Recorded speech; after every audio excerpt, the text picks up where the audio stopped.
what I like to do with patients is walk you through exactly what to expect, because I think if we lay out the expectations of what's going to happen with your surgery, really with any surgery, and then those expectations are kind of met down the road, then you're not alarmed, you're not surprised by anything. So first of all, having a lengthy discussion with your physician about, what are the risks of the procedure. And so anytime you have surgery, there are risks with any kind of surgery: infection, bleeding, injury to the organs around, in this case, the uterus or the tubes of their ovaries. Is there going to be problems with healing and wound care and so forth? So once you've gone through the risks, then I talk them through, what to expect when you get to the hospital. On the day of surgery, when you get to the hospital, usually you have to get there a couple hours before, not having eaten anything the night before. The nurse will get you checked in, she'll get your IV started, get you changed into a hospital gown, go over the permits again with you and the procedure. Then usually the anesthesiologist will come talk to you. I do as well, go talk to my patients, review the risks, review the procedures, make sure that the patient doesn't have any questions. And then we wheel you back to the operating room. Once in the operating room, you're quickly put to sleep, and that's the last thing you remember until you wake up in the recovery room. When you wake up, it's not uncommon to have a urinary catheter to monitor your urine output, and also so that you don't have to get up so frequently to go. We'll also have a lot of times pain medicine pump that will help you control your own pain medicine. If that's not in place, then obviously pain medicine is ordered, and in the recovery room they'll get your pain manageable as well.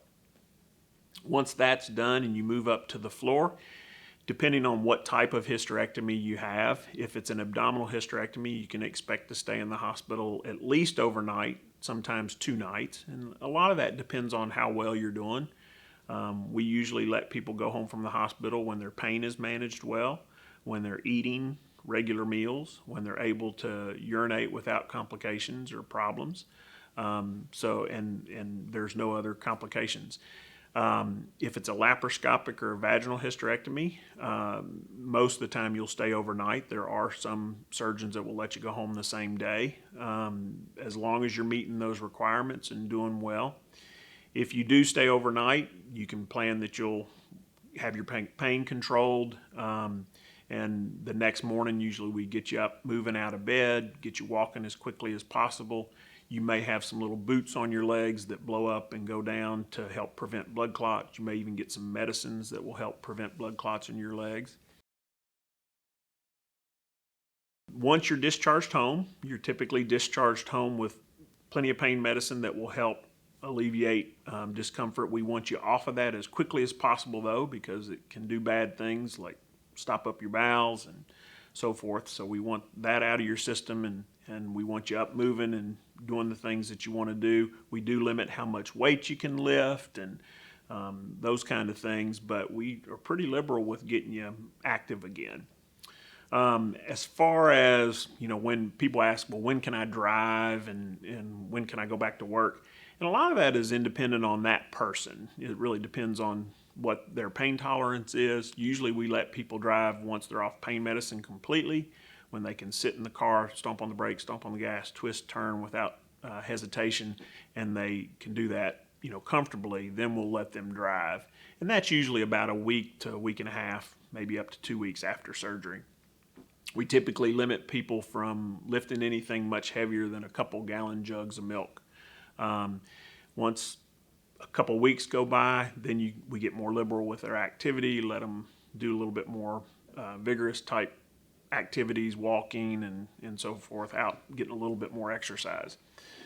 We usually see patients back at a 2-week mark, and then again at 4 weeks after that, so a total of 6 weeks after their surgery, and usually they're discharged then. As far as going back to work, I've had patients that have had a vaginal hysterectomy that are back at work in a week. I've had patients that have taken 6 weeks to go back to work after a vaginal hysterectomy. Abdominal hysterectomy takes a little bit longer because it's a bigger surgery with the incision, and so most people won't go back to work till about 4 to 6 weeks after an abdominal hysterectomy. So Some people will complain of a little bit of urinary discomfort the first week or two after they have the hysterectomy, and that's because the bladder sits right on top of the uterus, and we have to kind of dissect that down, and that's not uncommon either to have. But overall, most people do quite well and are pleased because no more periods, no more pain, no more whatever the issue they were having. If we do a hysterectomy and we leave your ovaries behind, meaning we leave them intact, they're still going to produce the same hormones that they've been producing. And if you haven't gone through menopause yet, your ovaries are still going to function, so no, you won't have to have hormone replacement. The only time that you'll need hormone replacement is particularly in a woman that's premenopausal, that hasn't gone through menopause yet, and she has a hysterectomy and has her tubes and ovaries removed. Abruptly, when we remove the ovaries, your estrogen levels and your progesterone levels drop. And so you will a lot of times have, that patient will a lot of times have chemical or surgical menopause symptoms: hot flushes, night sweats, mood lability, vaginal dryness, urinary frequency, many symptoms that are a result of the lack of estrogen. And so in those cases, depending on how severe the symptoms are, we will put people on hormone replacement to alleviate those symptoms. And again, that's a discussion you can have with your doctor about, well, what's the risks of the hormone replacement? What's the benefits? And that's a decision that you guys can make together.